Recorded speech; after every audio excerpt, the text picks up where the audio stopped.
donc c'est le culte qui est en train de se dérouler. Parce que vous pouvez aussi avoir posé des questions de toute façon. Il faut suivre. Vraiment disposer. On suit pas, on va partir. Parce que c'est le chrono, quand on met en marche, c'est là où on commence. On n'a pas compris toutes les dispositions. On va mettre le chrono. Vous avez vos fiches de notation. Voilà, donc suivez, parce qu'au fur et à mesure, c'est parti. On sort en même temps.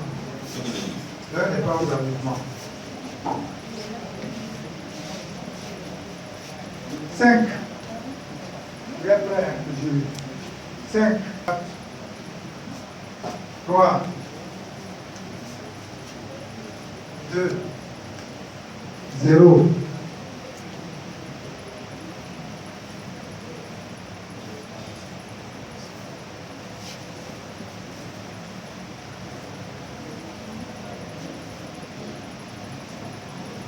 Soyez bénis dans le nom de Jésus.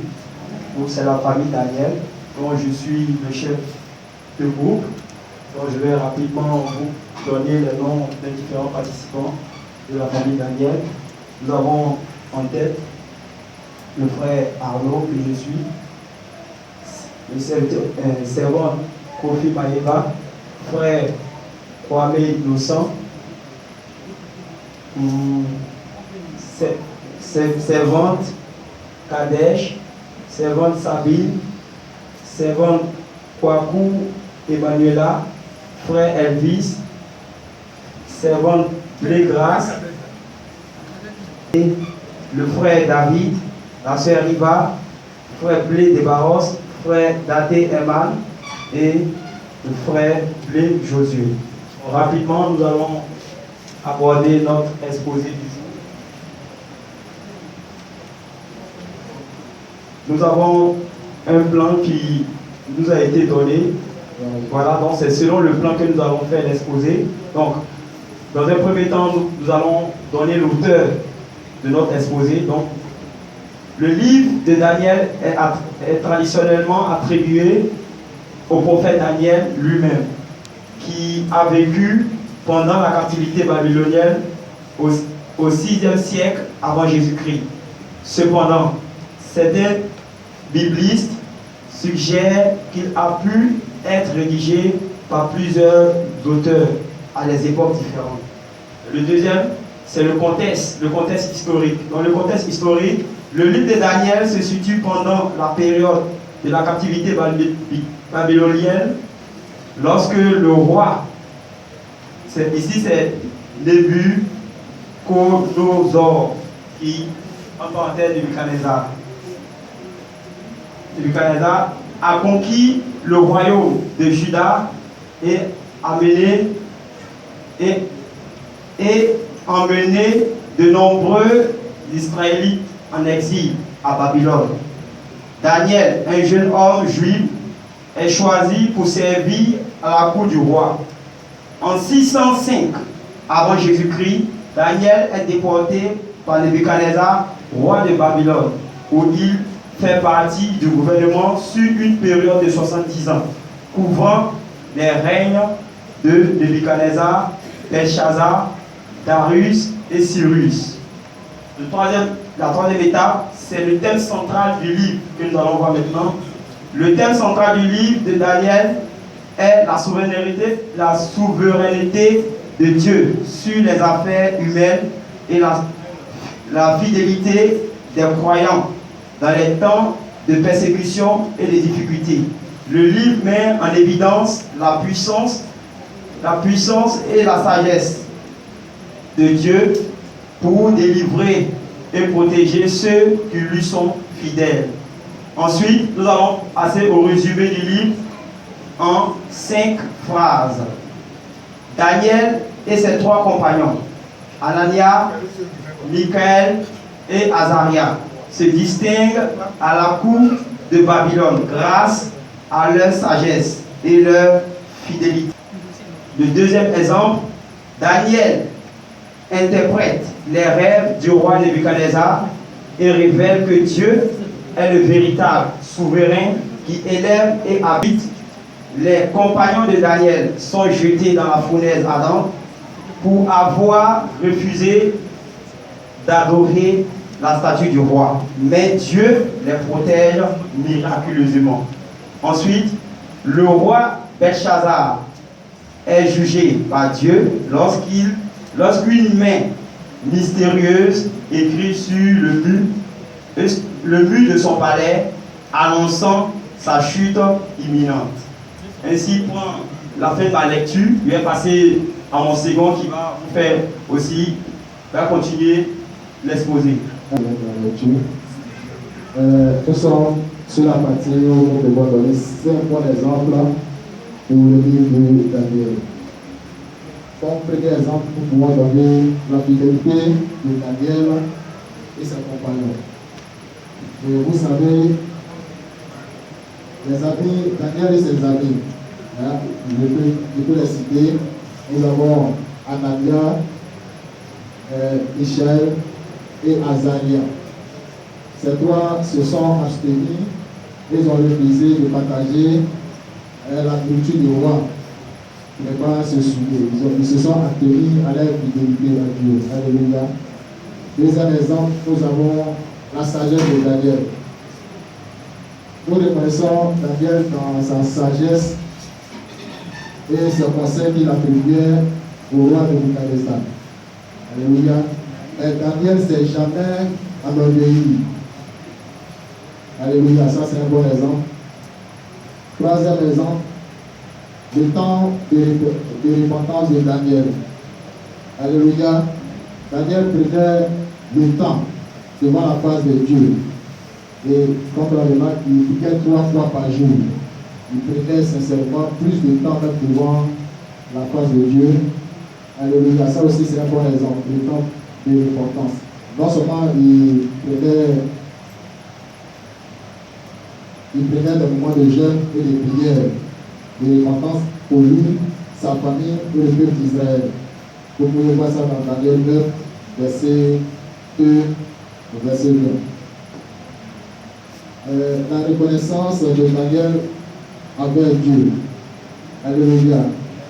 Daniel était constamment reconnaissant envers Dieu et lui attribuait la gloire pour sa sagesse et ses réalisations. Il priait et louait Dieu régulièrement, démontrant ainsi son humilité et sa dépendance envers le Seigneur. Vous pouvez voir ça dans Daniel 2, verset 20 au verset 23. L'union et la prière dans les difficultés. Alléluia. Lorsque nous lisons dans Daniel 2, verset 17 au verset 19, ils étaient menacés par le roi, puisqu'il fallait quelqu'un pour expliquer le songe du roi de Nebuchadnezzar. Les mages, les magiciens qui étaient là n'ont pas pu, et il fallait quelqu'un pour le faire. Donc le roi les a menacés de mort. C'est ainsi que Daniel et ses compagnons se sont unis dans la prière et Dieu leur a révélé la signification du songe. Alléluia. Donc c'était là l'union dans la difficulté. Je vais laisser à partir des 5 mauvais exemples à notre sœur Diva. Alléluia. Amen.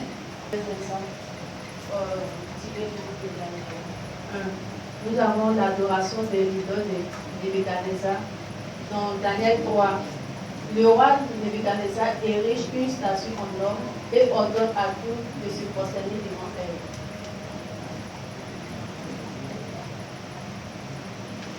Certains fonctionnaires juifs, Shadrach, Meshach et Abednego, refusant de l'adorer, mais beaucoup d'autres se plient à l'idolâtrie du roi.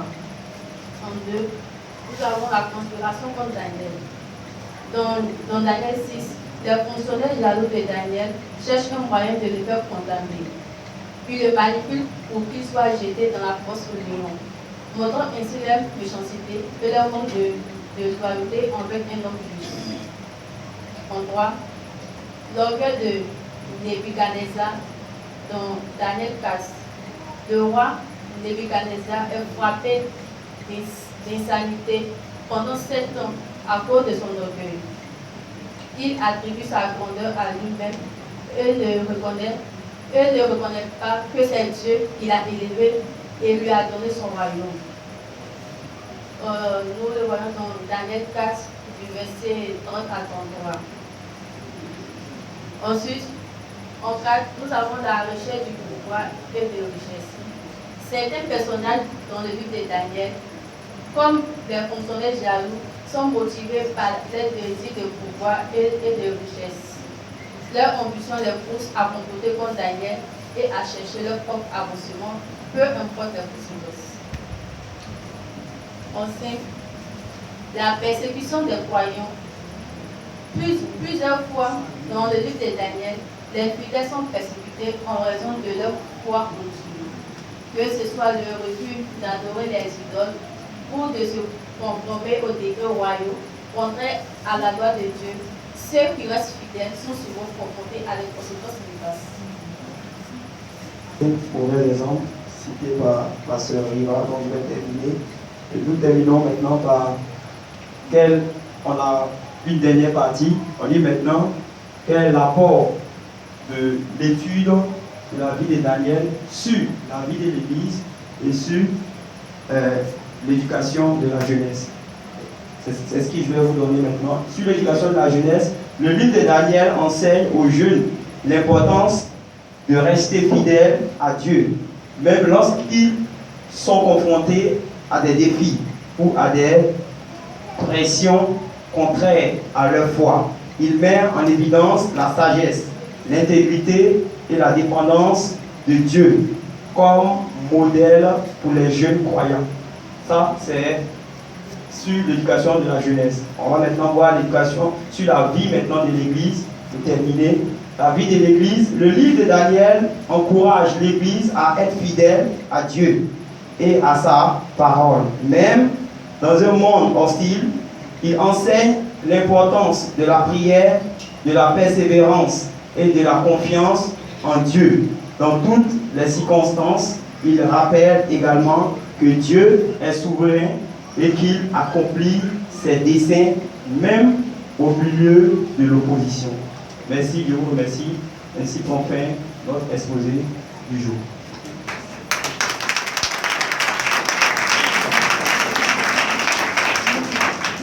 Voilà, dans le groupe de Josué, à combien de personnes? Alléluia. Soyons bénis au nom de Jésus-Christ. Nous allons passer au questionnaire.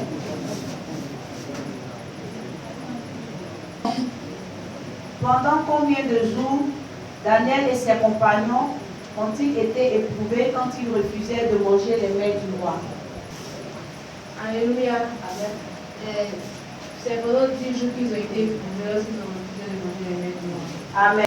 Donnez les noms babyloniens de Daniel et de ses compagnons. Les compagnons de Daniel et Daniel lui-même. Daniel s'appelait Belgassar. Comment?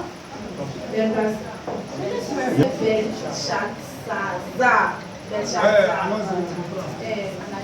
Anania s'appelait Shadrach. Azaria s'appelait Meshach. Et puis le dernier compagnon s'appelait Abednego. Selon la parole de l'Éternel, annoncée à Jérémie, combien d'années devaient s'écouler pour les ruines de Jérusalem? Jérémie, combien d'années devaient s'écouler pour les ruines de Jérusalem?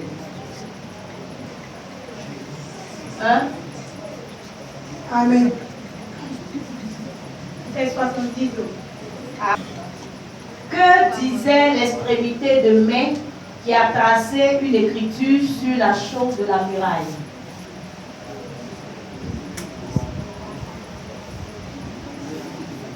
Un, deux. La main qui a tracé sur le mur disait proclamer la fin du règne du roi Belgazar.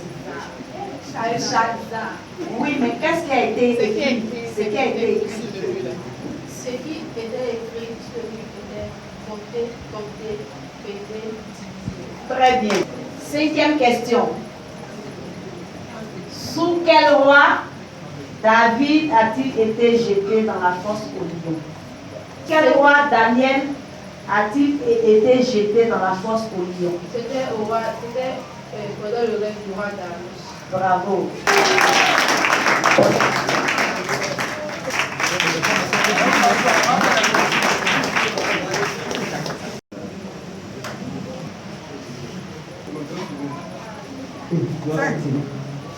Cinq, 4, 3,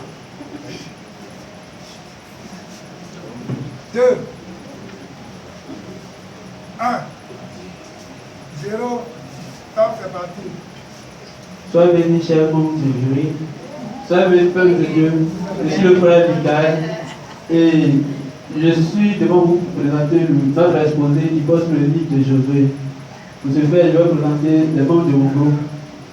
D'abord, le frère Michael que je suis. Nous avons le frère Caleb, le frère Tapé Emmanuel, la sœur Ghislaine, le frère Franck Eman, la sœur Esther, la sœur Olivia, la sœur Ruth et le frère Canisius. Les grands titres de notre exposé. Notre exposé va porter d'abord pour un premier point sur le livre et sur l'auteur du livre de Josué. En deuxième point, nous allons parler du contexte historique. En troisième, nous allons parler du thème central. En quatrième, nous parlerons du résumé. En cinquième, nous parlerons des bons exemples. En sixième, nous parlerons des mauvais exemples. En septième, nous parlerons de l'apport du livre de Josué sur 1. La jeunesse et 2. l'Église. Alléluia. À présent, je vais laisser le micro à notre frère Tapé Emmanuel qui va présenter l'auteur du livre. Alléluia. L'auteur du livre de Josué a été écrit par Josué lui-même selon notre compréhension. Amen. Alléluia. Pour ceux qui n'ont pas compris, il dit l'auteur du livre de Josué, c'est Josué lui-même, selon nos méditations et nos compréhensions. Alléluia. Nous allons maintenant passer au deuxième point qui est le contexte historique. Alléluia. Soyez bénis. Concernant le contexte historique, retenons que le livre de Josué est le 6e livre de la Bible hébraïque, ainsi que de l'Ancien Testament. Il est aussi le premier livre historique. Logiquement, il fait suite au Pentateuque qui se termine par la mort de Moïse au port de Canaan. La rédaction du livre de Josué se situe entre 1405 et 1385 avant Jésus. Le livre de Josué comporte 24 chapitres subdivisés en 3 parties. Alléluia. La première partie, du chapitre 1 au chapitre 12, elle évoque la conquête de Canaan, la terre promise. Amen. Et la deuxième partie plutôt, du chapitre 13 au chapitre 22, met en évidence les détails sur le partage de Canaan, la terre promise. Alléluia. La troisième partie du chapitre 22 au chapitre 24 étale les derniers événements et les ultimes avertissements de Josué. Que le Seigneur bénisse. Amen. Alléluia. Nous allons à présent passer au thème central et je vais laisser la place à notre sœur Esther. Soyez bénis. Soyez bénis, peuple de Dieu. Comme thème central, nous avons le processus de conquête et l'installation du peuple hébraïque à Canaan. Shalom. Alléluia. Nous allons passer maintenant au résumé, le résumé du livre de Josué. Et je laisse la place à notre sœur Olivia. Résumé du livre de Josué. Le livre de Josué se présente donc comme la suite de la mission assignée à Moïse par Dieu. Josué, en tant que serviteur de Moïse, est celui qui va accomplir cette phase délicate de l'histoire du peuple d'Israël. En effet, ce n'est pas chose facile. Car le territoire de Canaan est loin d'être inhabité. Sur le modèle des cités-États de l'Ancien Orient, de nombreuses villes fortifiées occupent les points stratégiques du pays. Cependant, les Israélites sont finalement entrés dans le repos que Dieu avait préparé pour eux dans le pays de Canaan. Amen. Bon exemple, et je vais laisser la place à notre frère Canisius. Soyez bénis, peuple de Dieu. Bon exemple. Au vu de notre recherche, nous avons pu recenser 5 bons exemples. Premier bon exemple, l'obéissance. Jésus 1, verset 10 à 11. La loyauté. Deuxième bon exemple, la loyauté. Jésus 1, verset 1. Troisième bon exemple, la détermination. Jésus 10, verset 11 à 12. Jésus n'a jamais abandonné. C'est quelqu'un d'optimiste. Il dégageait une attitude positive. Quatrième bon exemple, Jésus était un bon leader. Cinquième bon exemple, la sanctification dans le combat. Jésus chapitre 7. Pour remporter la victoire dans le combat, Jésus demeurait dans la sanctification. Dieu béni. La place à nos frères. Amen. Soyez bénis, peuple de Dieu. Et après nos recherches, nous avons convenu comme ça de partager avec vous 6 mauvais exemples et qui sont répartis comme suite. Le premier qui est la ruse des Gabaonites, qui se laisse entrevoir dans Josué chapitre 9. Le peuple Gabaonite était ailleurs et ils ont utilisé certaines ruses pour pouvoir habiter au sein du peuple d'Israël. Le deuxième exemple qui est le manque de consultation du peuple de Dieu lorsque les Gabaonites ont demandé à ce qu'ils puissent s'insérer auprès d'eux. Ils devaient tout d'abord consulter Dieu avant d'accepter. Et Dieu avait donné des recommandations du fait qu'ils ne devaient pas accepter un autre peuple au sein d'eux. Donc ils ont commis un péché en ne consultant pas Dieu et en laissant ce peuple-là habiter avec eux. Le troisième mauvais exemple qui est la désobéissance de Achan. Ici je peux expliquer la désobéissance de Achan par la cupidité. Il était quelqu'un qui aimait l'argent et son amour pour l'argent a fait qu'il a désobéi à une recommandation que Dieu avait donnée à Josué. Et nous pouvons étayer ce troisième point par le livre de Josué 7, tout le chapitre de Josué 7. Nous poursuivons encore avec le quatrième point qui est la convoitise, qui s'appuie un peu avec le troisième point cité ci-dessus. Nous continuons avec le cinquième point qui est la négligence du peuple d'Israël. Josué 18, verset 3. Ils étaient arrivés à une certaine suffisance où ils se disaient que Dieu était en combat, ils allaient forcément gagner ces combats-là. Donc, comme on le dit dans le jargon, ils ne forçaient plus. Amen. Nous continuons et nous arrivons au sixième mauvais exemple qui est Josué qui n'a pas pris le temps de former quelqu'un pour pouvoir lui succéder dans le leadership. Bien aimé, vous voyez que Josué était arrivé à un moment où c'était lui qui guidait le peuple de Dieu. Et il a succédé à son maître Moïse. Moïse avait pris le temps comme ça de le former. Et Moïse avait pris le temps d'assurer la relève lorsqu'il n'allait pas être là. Et nous avons remarqué que certes, Josué a pris le temps d'être formé auprès de Moïse, mais il a manqué à quelque chose. Il n'était pas éternel. Il allait sûrement partir un jour. Mais il n'a pas eu ce temps-là, cette intelligence-là de pouvoir former quelqu'un d'autre pour pouvoir lui succéder. Amen. Et c'était là mon intervention. Que Dieu vous bénisse. Amen.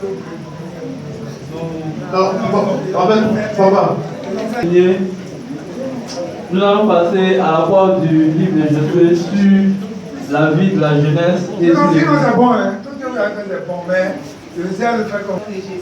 Nous allons nous entretenir sur la part du livre de Josué, d'abord sur la vie de la jeunesse. Alléluia.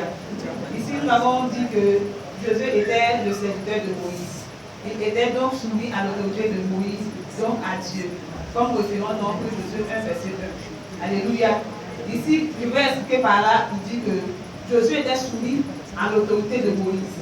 Là-bas, dans Josué 1, verset 1, Dieu a appelé Josué serviteur de Moïse. Il n'a pas appelé serviteur de l'Éternel. C'est-à-dire qu'il avait choisi d'abord de servir Moïse avant que Dieu l'appelle serviteur de l'Éternel. Donc, la jeunesse va comprendre qu'aujourd'hui, nous avons des dons, c'est vrai. Nous sommes tous des appelés, c'est vrai. Mais nous devons d'abord accepter d'être auprès de l'homme de Dieu. Nous devons d'abord apprendre à connaître certain nombre de choses dans la mission. Nous ne devons pas nous lever, nous ne devons pas être pressés de servir le Seigneur. Même si Dieu t'a dit des choses claires concernant toi, tu dois prendre le temps, la patience, apprendre auprès d'un homme de Dieu avant de pouvoir te mettre sur le terrain. Alléluia. Nous avons parlé aussi de la vie de consécration de Josué. Bien aimé, il y avait beaucoup de jeunes autour du serviteur Moïse. Mais pourquoi est-ce que Dieu a appelé Josué pour susciter Moïse? Parce que Josué avait accepté en son temps de se mettre à part, de se consacrer. Josué a épousé la vision que Dieu a donnée à son serviteur. Josué a accepté la vision que Dieu a donnée à son serviteur. Il n'a pas dit non que, est-ce que c'est à lui seul que Dieu parle comme Myriam l'avait dit? Non, mais il a accepté. Il a aimé Moïse, il a aimé aussi l'appel de Moïse. Il s'est soumis à Moïse pour pouvoir apprendre ces choses-là pour envoyer le peuple de Dieu sur la terre promise. Alléluia. C'est ainsi que nous allons parler maintenant sur la vie de l'Église. Bien aimé, nous partons dans le livre de Josué 1, verset 17 à 18. Là-bas, nous voyons que c'est le peuple de Dieu qui est en train de prendre une décision. Le peuple de Dieu a dit à Josué que Dieu t'a appelé, nous acceptons de te suivre. De la même manière que nous avons obéi à Moïse, le serviteur de l'Éternel, nous prenons l'engagement de t'obéir, de te servir, de nous soumettre à ton autorité pour que nous puissions aller jusqu'à la terre promise. C'était une prise de conscience. C'était une prise de conscience. L'Église doit comprendre aujourd'hui que lorsque le peuple de Dieu était dans le désert, il y avait deux groupes. Il y avait un groupe qui avait accepté de se soumettre à Moïse. Il y avait un autre groupe qui avait accepté de se rebeller contre Moïse. Et le groupe qui a accepté de se rebeller contre Moïse, ce groupe-là n'est pas arrivé sur la terre promise. Et le groupe de Josué qui avait accepté de se soumettre à Moïse, c'est ce peuple-là qui est arrivé sur la terre promise. Nous devons comprendre que nous avons traversé beaucoup de choses aujourd'hui dans l'Église, surtout l'Église que nous fréquentons aujourd'hui. L'homme de Dieu avait dit que nous tournons la page aujourd'hui. Chacun de nous doit prendre conscience de sa situation. Dieu nous a donné des révélations. Dieu nous a promis beaucoup de choses. Oui, bien aimé. Mais il fallait qu'on s'arrête et on prenne une décision pour dire que toi, c'est trop longtemps, on a duré dans le désert. Mais maintenant, je vais aller jusqu'à Canaan. Je vais aller jusqu'à la terre promise. Longtemps, j'ai tourné, j'ai erré ça et là. Les sorciers ont eu raison sur moi. Mais il est temps maintenant que je possède ma terre promise. Et c'est comme ça que nous allons posséder la terre promise. Nous allons parler aussi des murmures concernant freiner Moïse dans sa mission.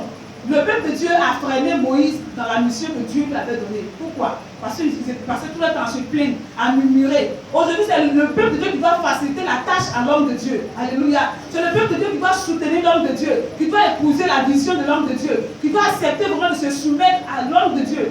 Ça peut ne pas forcément être ici, ça peut être dans une autre église, ça peut être vraiment un homme de Dieu que tu connais. Mais si tu n'épouses pas sa vision, pas accepter de marcher avec lui, sinon ça serait contrairement. Au lieu que ça soit une bénédiction, ça serait une malédiction. Que le Seigneur nous bénisse au nom de Jésus. Alléluia. Nous les sommes à la place au nom de Jésus et aussi au peuple pour d'éventuelles questions et suggestions. Nous vous remercions. Quand on a exposé ce soir, on a exposé tout le monde intervenu. On a vu qu'ils n'étaient pas trop accrochés à leur thèse comme aujourd'hui. C'est bon, on va poursuivre les questionnaires maintenant. Les questionnaires, le temps. Alléluia. Que le Seigneur nous bénisse au nom de Jésus-Christ. Nous passons au questionnaire. Première question. Quel est le nom de naissance de Josué? 3. Josué s'appelait José. La deuxième question. Pendant combien de jours les espions se sont-ils cachés dans les montagnes après leur sortie de Jéricho? Très bonne réponse. Par quel acte? Troisième question. Par quel acte l'Éternel a commencé à élever Josué aux yeux de tout Israël afin que ceux-ci sachent que le Seigneur est avec Josué comme pendant il a mis le Jourdain à sec pour la traversée du Jourdain. C'est là que Dieu a élevé Josué aux yeux du peuple, pardon. Acte. Il va élever Jésus. Quel est l'acte qui fait et puis Dieu dit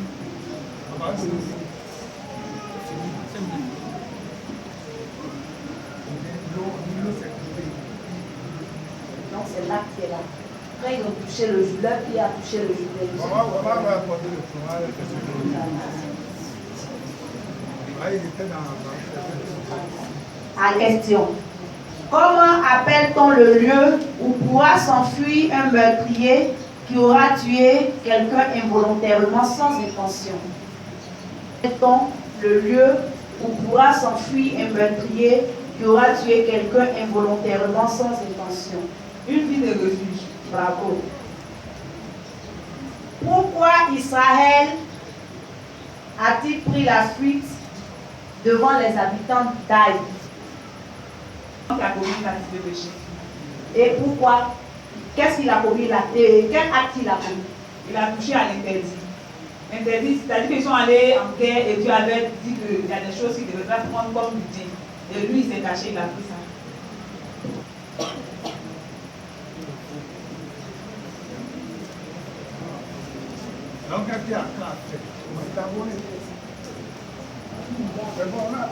Alléluia. Amen. Il n'y a pas à toutes les questions. Donc on passe au prochain aussi. Joseph, fils de Jacob et de Rachel. C'est sur cet ancêtre clé de la Bible que s'est porté notre exposé. L'histoire d'un frère vendu par ses frères à un peuple étranger, mais qui, par la main puissante de l'Éternel, devint chef au titre de premier ministre dans ce pays étranger. Que vous souhaitons bonne écoute au nom de Jésus.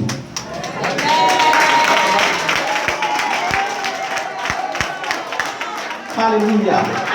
Gloire à Jésus. Soyez bénis au nom de Jésus.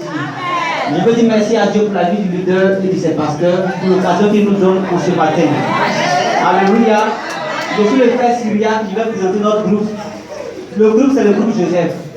Voilà. Notre groupe est composé de moi-même qui suis le frère Syriac, avec le frère Salomon, la sœur Priscilla, la servante Aurélie, le serviteur Jean-Baptiste, le serviteur Aka, la servante Geneviève, la servante Pascaline, le serviteur Christien, le serviteur Jacob et le serviteur Akpa. Alléluia.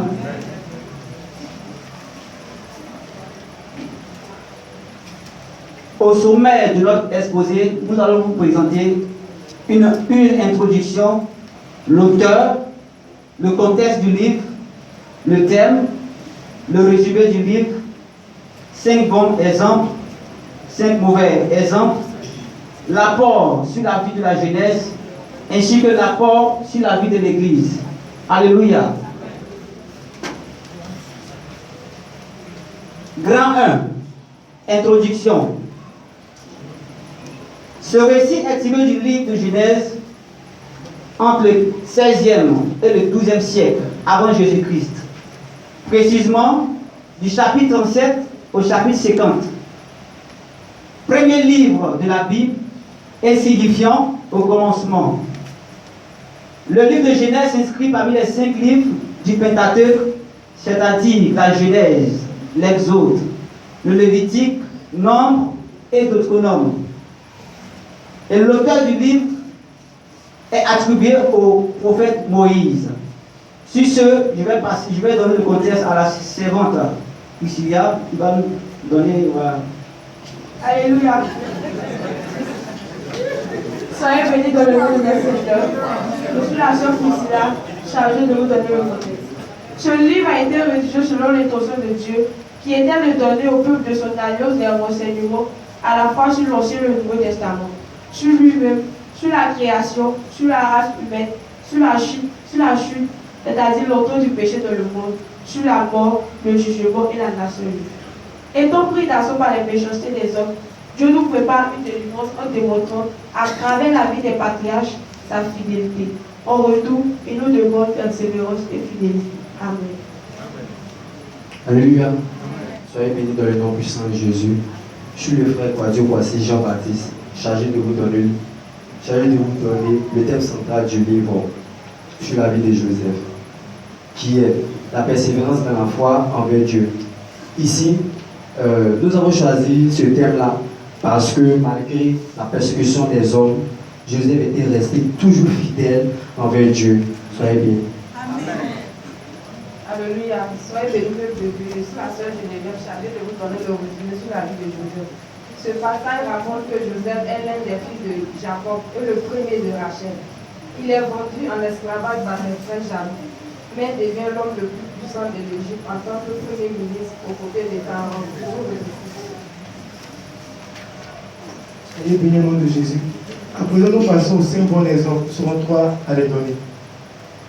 Alors, le premier exemple, c'est Joseph manifesta l'amour envers ses frères et en leur pardonnant malgré qu'il est vendu. Vous pouvez vérifier cela dans Genèse 50, versets 15 à 21. Après la mort de Jacob, les frères de Joseph ont pris peur. Je résume. Les frères de Joseph ont pris peur croyant que Joseph allait se venger vu le mal qu'ils avaient fait. Et Joseph a répondu qu'ils ont médité de lui faire du mal, mais en retour, Dieu a changé cela en bien, afin que ça accomplisse ce qu'il avait été prévu. Amen. Et le deuxième exemple, nous avons la crainte de Joseph envers Dieu, en résistant à la femme de Potiphar. Malgré sa beauté, et on pourra vérifier cela dans Genèse 39, versets 7 à 8. Donc malgré sa beauté et tout ce qu'elle pouvait avoir comme argument, Joseph n'est pas tombé dans la tentation. Je ne vais pas se méprendre la seule passage.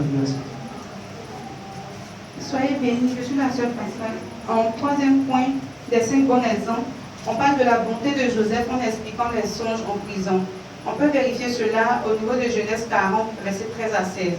C'est-à-dire, Joseph était en prison, il était avec les chansons et le panetier. Tous deux avaient fait des songes et Joseph, malgré qu'il était en prison, n'a pas regardé à son statut, mais leur a expliqué leurs songes. Je vous remercie. Que le Dieu soit béni au nom de Jésus. Mon seul frère chrétien à 4, chargé de vous donner la suite des 5 bons exemples de Joseph. Et nous avons comme 4 exemples la solution de Joseph vis-à-vis de son père. J'ai comme référence Genèse 37, versets 14 à 17. Ici, j'explique un peu. Il faut dire que Joseph était toujours près de son père. Parce que autant quand son père avait besoin de lui, il appelait Joseph. Joseph était toujours présent auprès de son père. Amen. Et comme dernier exemple, nous avons la persévérance de Joseph face à toutes les épreuves auxquelles il faisait face. En référence à Genèse 37, verset 50. Ici, j'explique un peu. Il faut dire que Joseph, même étant à la maison, avec ses frères, qui le persécutait, il était toujours fidèle. Et dans la prison aussi, il était toujours fidèle à Dieu. Ça va. Je vais bénir Dieu de la Gémina. Moi, c'est le frère principal, chargé de vous donner les 5 nouvelles exemples selon la vie de Joseph. Donc, j'en donnerai les 2 premiers. En numéro 1, nous avons la manifestation de la haine des frères de Joseph envers Joseph en le fondant aux Ismaélites. Comme référence, nous avons pris la Genèse 37, verset 8 et la Genèse 37, verset 1. En cela, nous pouvons dire que les frères de Joseph ont mal agi en le fondant, parce qu'ils étaient jaloux de son étoile lorsqu'il les expliquait des songes. Et en deuxième point, nous avons le mensonge de la femme de Potiphar envers Joseph.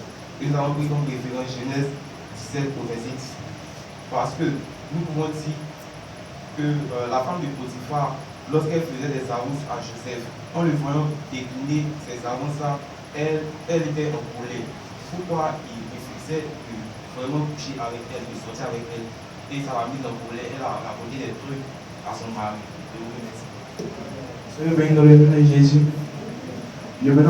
Je suis le serviteur Aïré Isaac Salom. Je suis chargé de vous conduire dans la suite des 5 mauvais exemples déduits à travers notre méditation sur la vie de Joseph. Troisième, tromperie des frères de Joseph envers leur père. Vous pouvez voir ça dans Genèse 37, verset 31 à 33. Quatrième, indiscrétion de Joseph en racontant les songes qu'il avait eu à tous ses frères.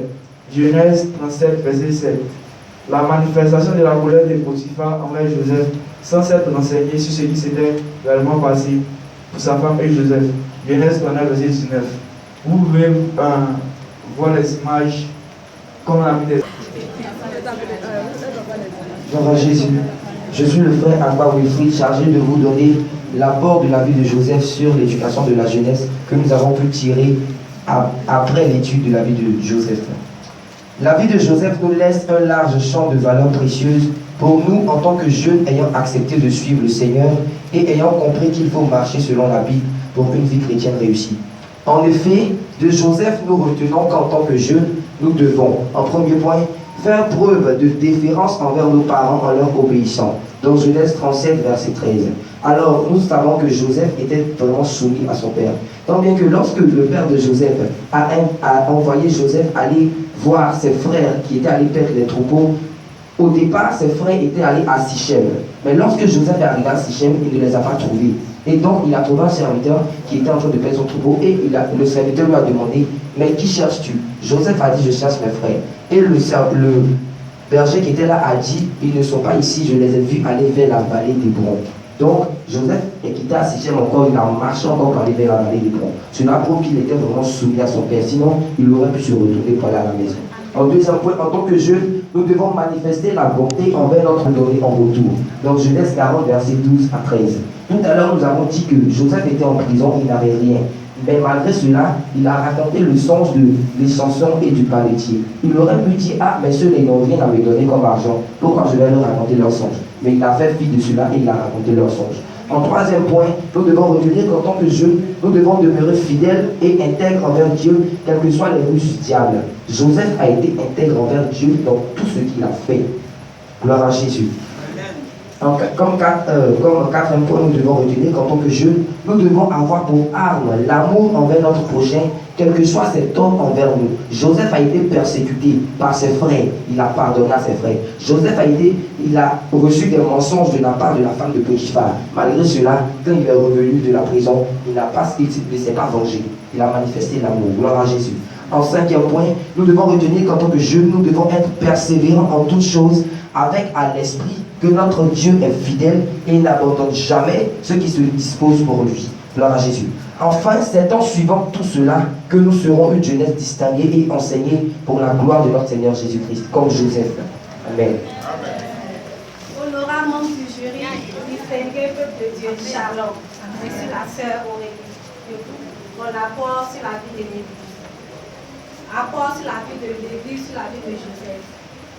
Il existe effectivement un apport positif sur la vie de l'Église.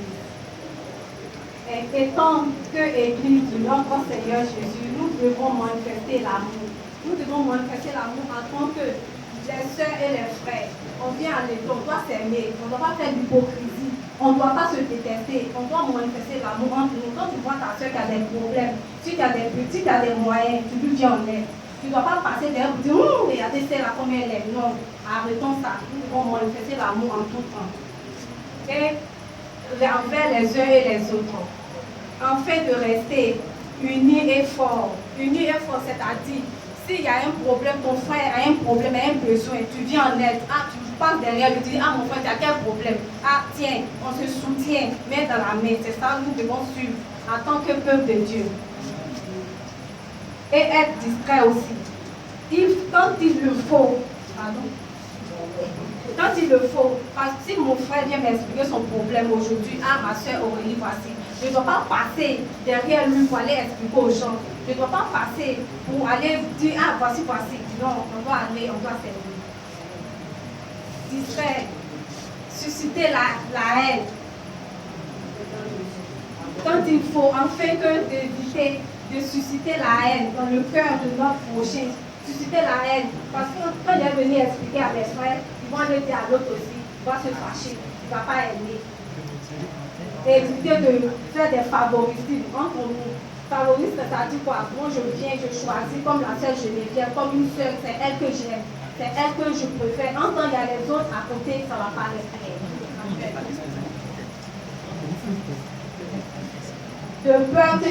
De peur qu'il suscite des jalousies dans le cœur de certains. On doit apprendre à nous pardonner mutuellement malgré ce qui pourrait arriver. S'il y a un problème entre nous, on doit venir s'asseoir, s'expliquer, se pardonner, quel que soit ce qui pourrait arriver. C'est en suivant cela que nous parviendrons à être une église efficace pour notre Seigneur Jésus. Amen. Dieu de notre Seigneur Jésus. Amen.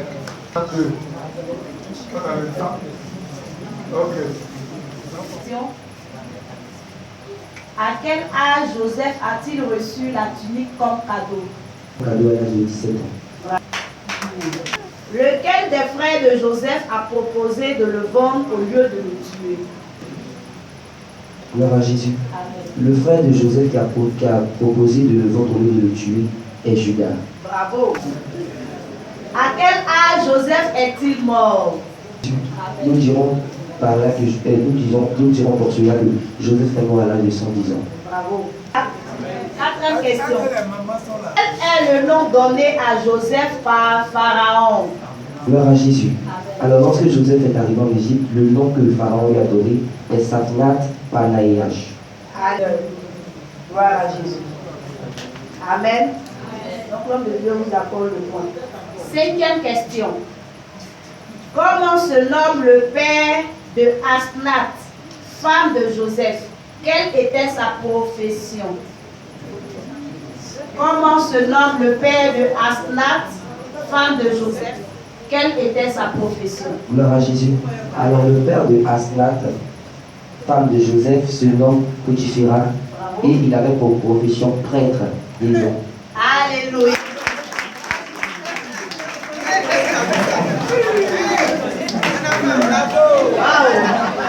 Bravo. Alléluia. Est-ce qu'on peut acclamer le Seigneur?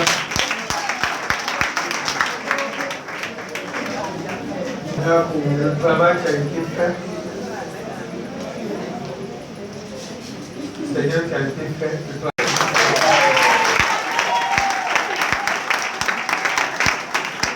Vous voyez, ils ont fait des livres chacun.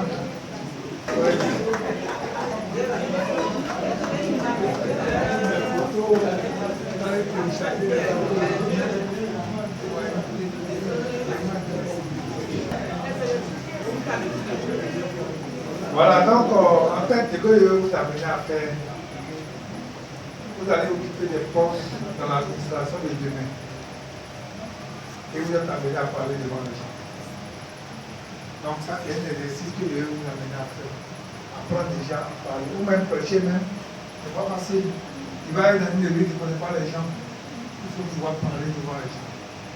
Donc, ce qu'on veut vous faire faire, c'est l'objectif qu'on veut atteindre d'abord. C'est pas si tout le monde se met à la vie, c'est une seule personne qui parle. Non, non. Mais quand tout le monde parle un peu, vous croyez que c'est bon. Donc ça, c'est intéressant. Maintenant, en termes de résumé, il y a beaucoup apprécié le résumé du. Vous voyez leur résumé. Leur résumé, ils ont dit quoi?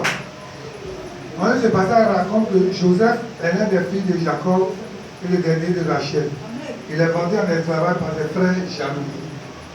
Mais il devient l'homme le plus puissant de l'Égypte en tant que premier ministre au côté de Pharaon.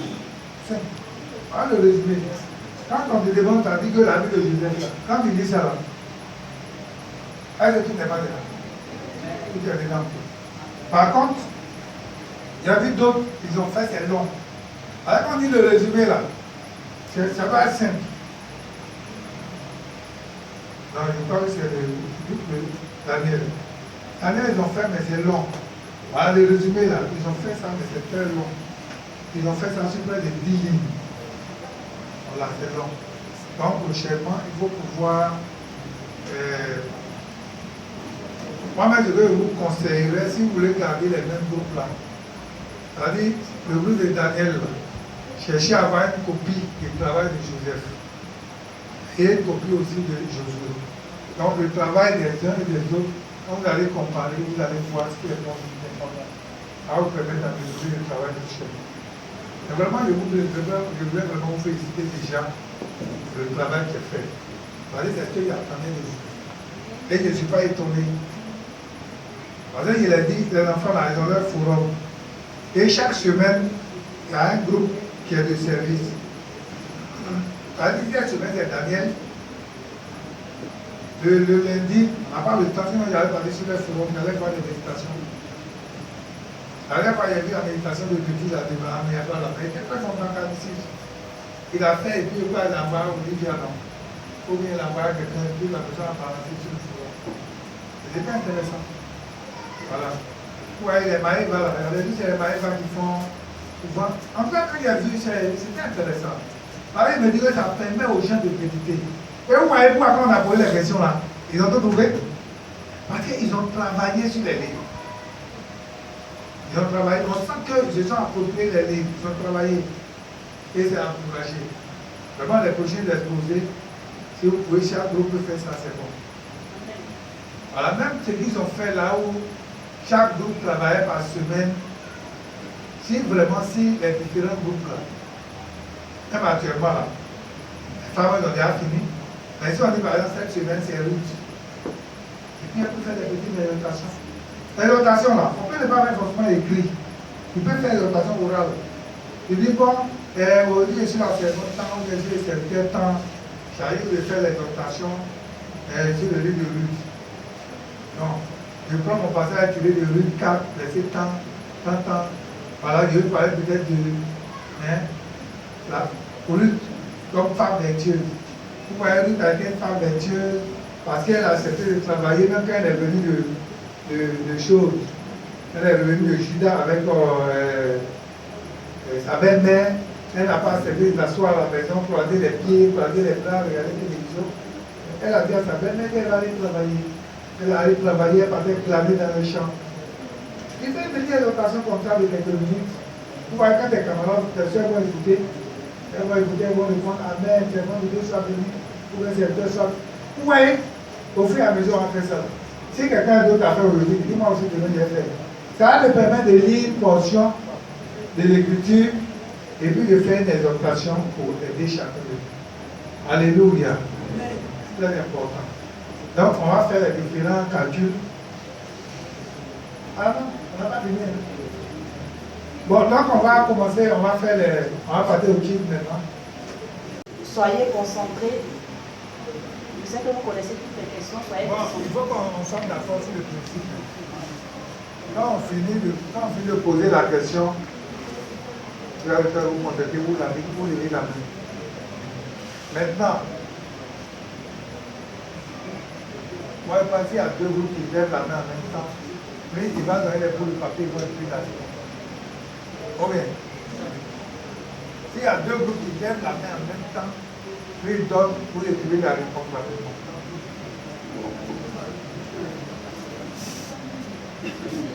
Alléluia. Donc on est prêt.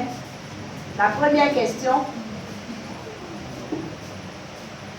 Combien de personnes ont multiplié le pain dans la Bible? Combien de personnes ont multiplié le pain dans la Bible? Je compte jusqu'à 5. 1. Le groupe là, elle lève la main.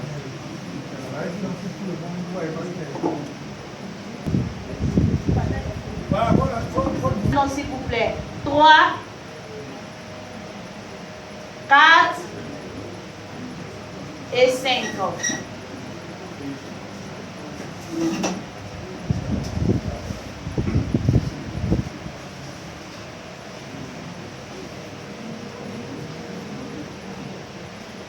Alléluia. Bon, groupe Joseph a mis une personne. Jésus. Groupe Daniel a mis 3 personnes. Jésus, Moïse, Josué. Et groupe Josué a mis Jésus-Christ, une seule personne. Bon, homme de Dieu, la réponse est Élisée en 2 Rois 4, verset 42 à 44. Et Jésus-Christ en Jean 6, verset 5 à 12. Donc, homme de Dieu.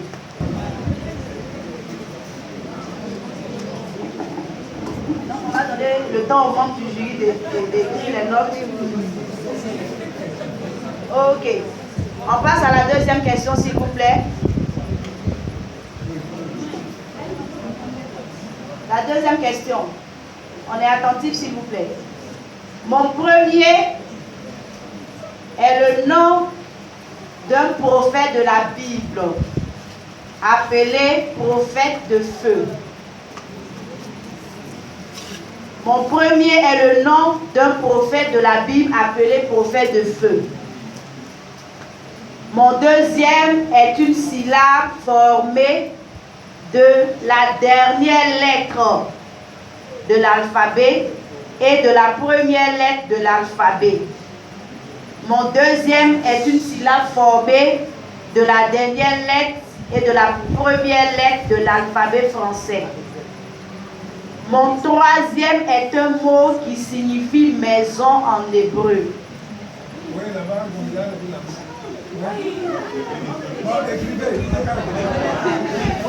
Maintenant, mon tout forme le nom d'une dame en Israël et 5. Sarah, Elisabeth, donc on leur donne les points. Donc mon premier est le nom d'un prophète de la Bible appelé prophète de feu, c'est Élie. Mon deuxième est une syllabe formée de la lettre, de la dernière lettre et de la première lettre de l'alphabet français. Z. Ah, ça. Maintenant, mon troisième est un mot qui signifie maison en hébreu. C'est Alléluia. Non? La troisième question. Où Dieu confondit-il le langage de toute la terre? Où Dieu confondit-il le langage de toute la terre? Je compte jusqu'à 5.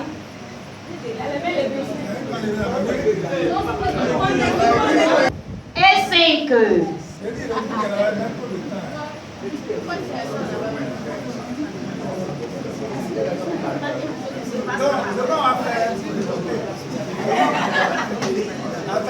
Attendez. Comment on va faire? Vous donnez pour le papier avant qu'on pour la écrire. Voilà. Les gens qui n'ont pas la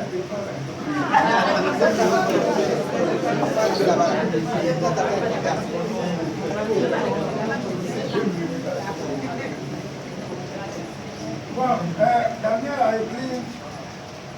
Qu'est-ce que Daniel? Je vais écrire Babel. Daniel, c'est pas la réponse. C'est pas la réponse. C'est pas la réponse. On acclame le Seigneur. Tout a été frappé de la lèpre par l'Éternel et son fils Jotam régna à sa place. Qui est-il? Je compte jusqu'à 3. 1, 2, 2 demi et 3. On n'écrit plus.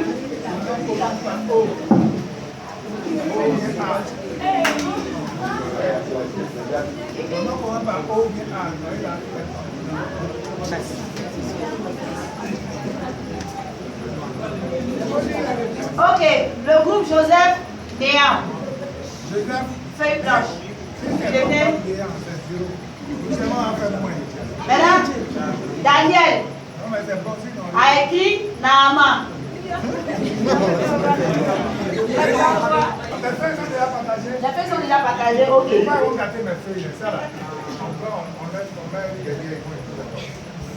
Qui est le chef de l'armée d'Israël sous le règne de Saül? 1, je prends jusqu'à 3. 2 demi et 3. On ramasse, on n'écrit plus. On n'écrit plus. C'est 4 lettres seulement.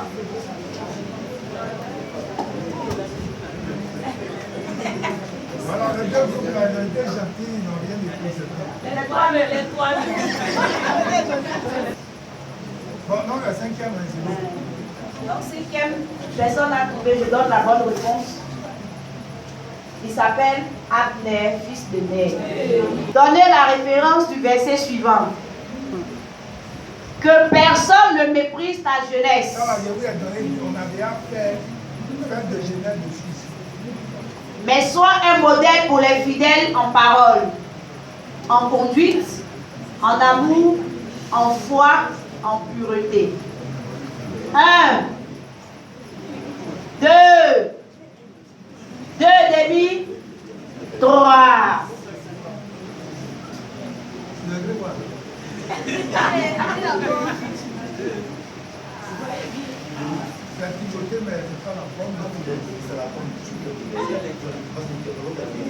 Ok. La famille Joseph a dit Ecclésiaste 31, verset 1. 2 Timothée, bon, ils n'ont pas trouvé, ils ont dit 2 Timothée 1, verset 12. Alléluia. Normalement, c'est 1 Timothée 4. Attends, 2 Timothée, c'est quoi?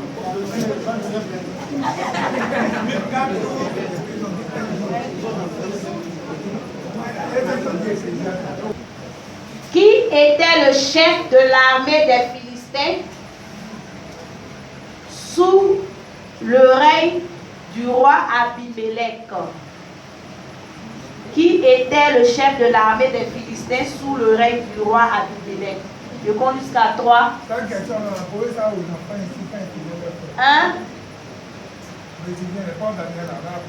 2, 2 demi et 3. On n'écrit plus. On n'écrit plus. On n'écrit plus.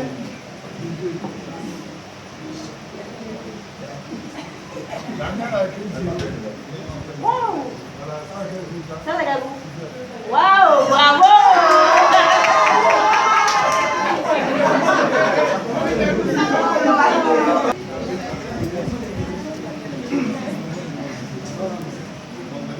Quel est le personnage qui a manifesté pour la première fois la foi dans la Bible?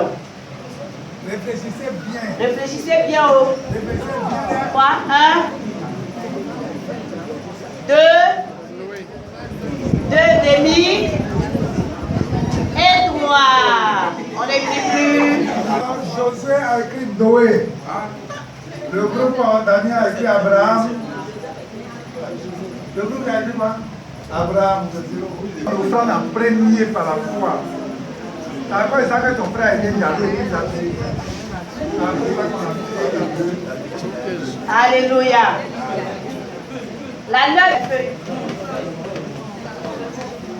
La neuvième question, ensuite s'il vous plaît. Qui est selon la Bible la seule fille vierge qui n'a point connu d'homme? Qui est selon la Bible la seule fille vierge qui n'a point connu d'homme? Je conduis ce matin. 2, 2 demi et 3. On n'écrit plus. On n'écrit plus. Ok. Le groupe Joseph à 0. Hein, c'est Josué. Ah oui.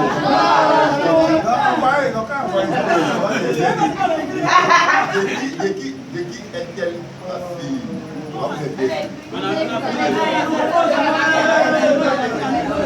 Ah ok. Ah oui. Arrête dans mes filles de jeter.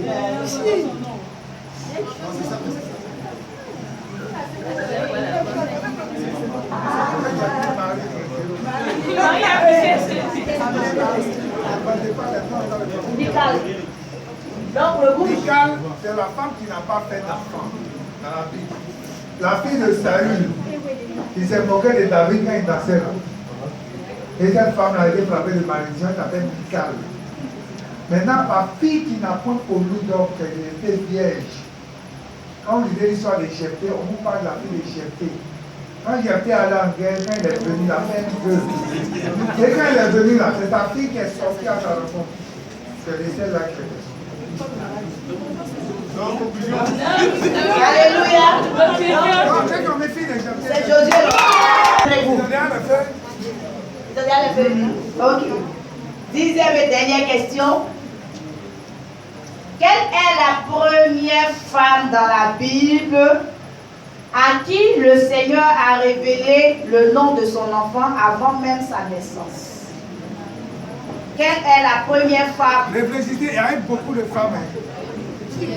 Mais elle est la première. Je compte jusqu'à 3. Nous disons c'est Marie, c'est 1, 2, 2 demi, 2,75, 2,99 et 3. On n'écrit plus. On n'écrit plus. On n'écrit plus.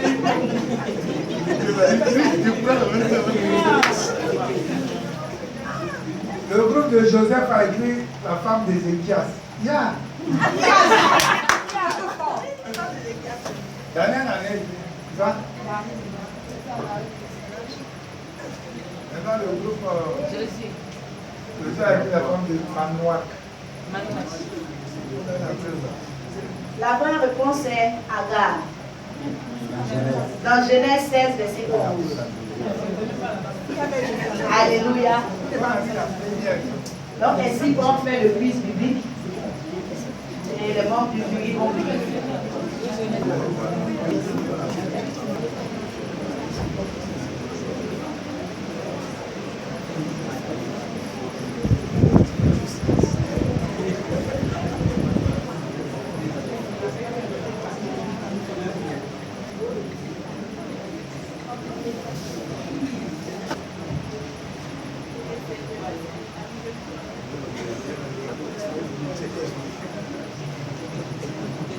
sais pas si elles vont donner aujourd'hui ou bien si elles vont toucher. Hein? C'est elle qui donne l'argent à 10 000 francs. Je retiens que tout le monde a très bien travaillé. Je vous félicite. Mais vous savez, la bonne chose, même quand on dit à Eziko, on trouve toujours quelqu'un qui est devant l'autre part. Sinon, quand on prend par exemple, ça on aurait dû faire. Daniel a eu un point. Joseph a eu 3,5 et puis, non, Joseph a eu 3 et puis Joseph a eu 3,5. Donc on a additionné aux autres notes qu'on avait eues, ça nous donne un total de 127,5 points Daniel. Donc on a divisé par les 5 5,5. Quand on prend, Josué a eu 151 points. Quand on divise avec 30,2. Joseph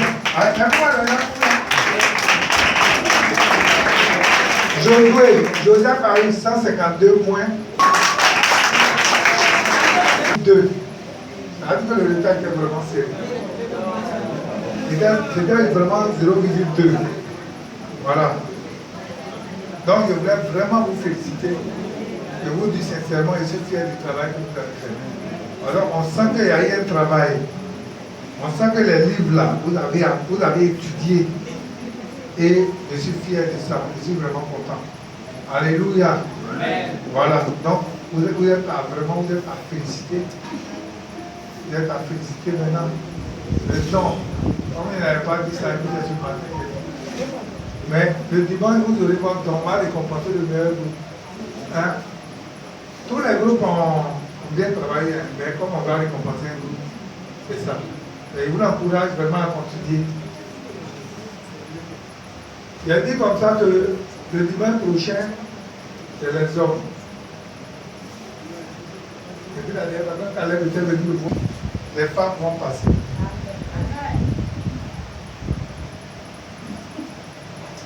Et la jeunesse passe en octobre, et puis les hommes vont passer en novembre, et puis l'école est dimanche en décembre.